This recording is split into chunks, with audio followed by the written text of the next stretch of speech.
Hi everybody, this is Dr. Sherman, Director Crystal, an NGO based in Hyderabad, India, working for all the pillars under environment, social and governance, impact assessment, reporting and compliance requirements for the businesses, circular economy, youth affairs and quality education, including the IT education for women empowerment.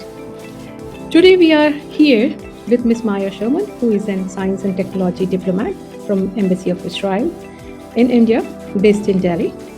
We are going to talk to her about the artificial intelligence and innovation in Israel and India. Welcome, Maya, for this podcast. Let's dive into how artificial intelligence is shaping our sustainable future. What I want to ask you, the first question is about how do you see artificial intelligence shaping sustainability efforts in the next 5 to 10 years? What areas hold most promise? So again, wonderful to be here at the podcast. We're already seeing a very promising and interesting intersections of AI and sustainability, simply because of the nature of AI. We understand that the functions of this technology and the way that we're able to use it for different purposes can actually align quite perfectly with the way that we think climate change should be addressed. So when we're thinking on predictive analytics, when we're thinking on predictive maintenance, understanding how we can actually solve this wicked problem called climate crisis and use previous data sets to be able to be, first of all, better prepared, but more than anything, see how we can prevent certain threats. So we're already seeing a lot of different climate AI ventures, initiatives, projects. I would say that the next few years will probably take us to some interesting directions. Probably the most promising one will be everything connected to enhancement of chatbots. Okay. With Gen AI generally, we are seeing this increase in the user-machine interfaces. More and more users are able to speak with the machine. We're seeing the increase in NLP platforms. I tend to believe that the next few years will probably enable us to have better visualizations, better interactions with the data sets. Will we see just chatbots around climate innovation? Not sure. I think we might see more advanced communication form, but I definitely would say that when we're thinking on trends, everything connected to user-machine interfaces from the communication angle is definitely something of interest and priority. Yeah. And in this leads, I think, to another trend that we are about, I think, to see even more relevant, which is everything connected to open source and AI together in the combat against climate change. Now, open source has got a lot of attention, clearly very interesting. And it's quite connected to the communication angle, because we are speaking about the fact that we'll be able to see a lot of the solutions and sometimes even the problems connected to climate change being visualized and datified. And then, of course, populations being, again, having more visibility and more access to them using open source technologies. So I think these two directions will be very interesting. And I guess, as many others would agree, everything connected to prediction of natural hazards, I tend to believe it will become stronger, more accurate. We're currently facing a lot of biases and errors in the outputs of certain companies. But the combination of all these three will clearly give us, I think, a very interesting landscape for climate innovation, and more than anything, a good testing ground to solve public problems. This brings me to the next question, where it's a bit concerning to see, with AI models requiring massive computational power, what solution exists to reduce their carbon footprint? Because we're seeing different initiatives of companies, and a great example would be Google, actually, and what DeepMind has been doing. We are seeing that big tech companies are able to reduce the energy levels of some of the AI models by some significant numbers. This, of course, requires certain budgeting. It requires certain technological assets and infrastructure. That means that not each small, medium player can necessarily reduce the costs. And this is becoming even more important because evidence does suggest that the energy consumption levels of AI models, and especially the big Gen AI models, will be equivalent sometimes to the national level of countries in terms of consumption. But I do want to say on the more optimistic sense. So it's true that big tech companies today do show their ability to reduce the carbon footprint while investing the right assets and infrastructure. What we are currently seeing with open source development, and I think generally with DeepSeek, is the fact that it's becoming more and more feasible to develop models that are not as energy consuming and not as hazardous when it comes to carbon footprint. There are a lot of discussions whether the development of open source technologies is the reason that DeepSeek was actually, becoming so popular and much less costly compared to what the US models are. But I think that the combination of all of this together, the fact that we're able to use previous data sets and to have even, I would say, a more circular perspective of what Gen AI models are supposed to be, this definitely helps us to reduce the carbon footprint. So up until now, we used to say that mainly, again, we are seeing some promising directions from big tech companies when it comes to reducing the carbon footprint and energy level consumptions. I'll be glad to say that the current competition between the Gen AI models, the development of open source technologies, is making the market, first of all, more diverse, but more than anything, it enables us to have less costly models and to open everything to competition. And this is a healthy direction because, just to sum it up, I feel this will be the direction for us to reduce the carbon footprint of future models. This takes time, but open source and AI will definitely be the answer to this. Okay, let's hope for the best.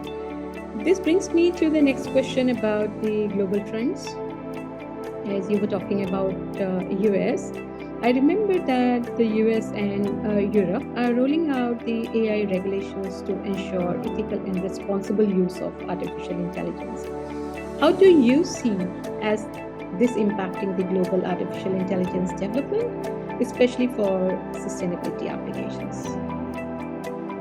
I would say that, first of all, we're seeing more countries being involved in everything connected to regulation and speaking about ethics and generally responsible AI. India has a very strong role when it comes to shaping the way that we're using responsible AI across public domains. So Europe, of course, has always had, the leading tone when it comes to stricter regulation, more harmonized regulation across different domains.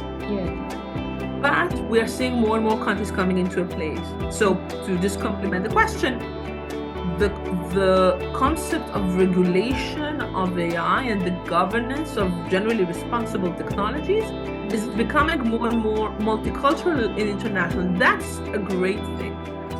And of course, it shapes everything connected to climate, because what's happening, and I think it's a very good thing, AI helps us bridge different disciplines all at once.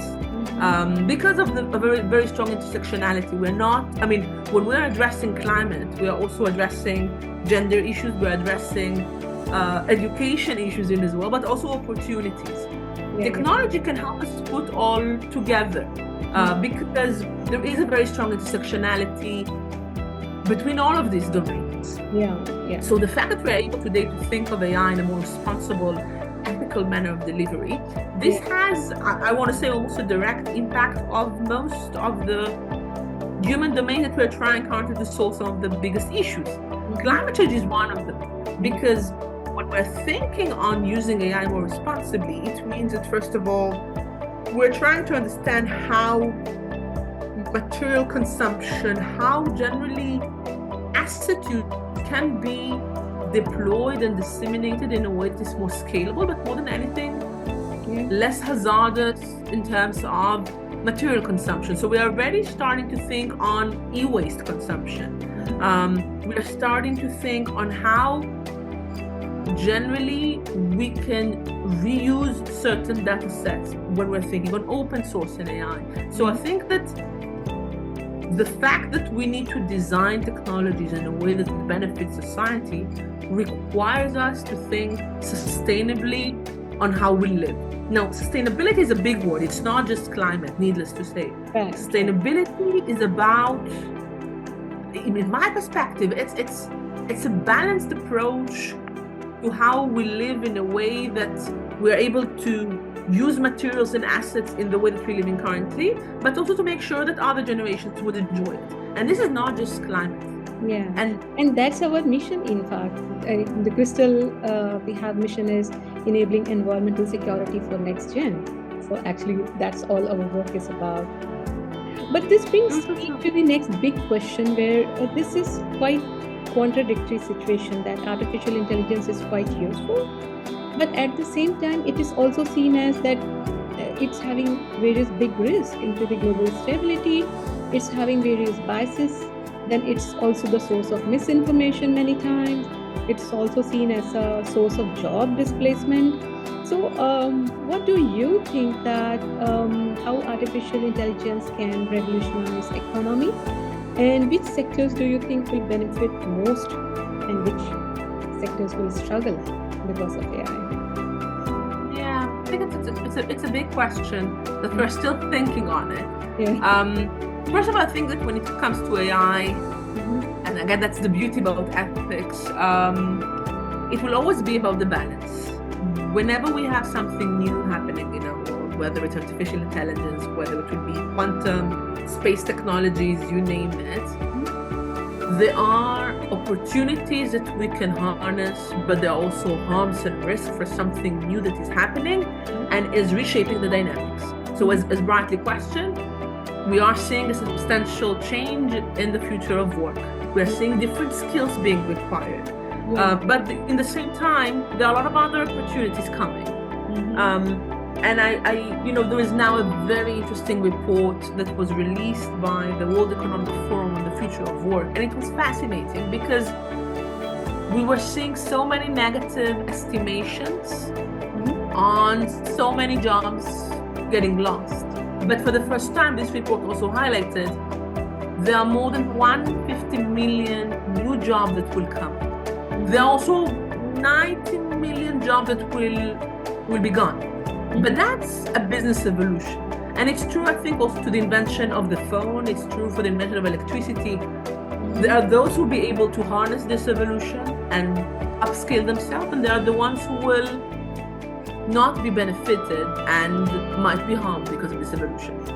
It doesn't mean that we should not advance, but I think that we should always think on how we are empowering those who probably will be harmed by it and helping them understand where they should head next or instead.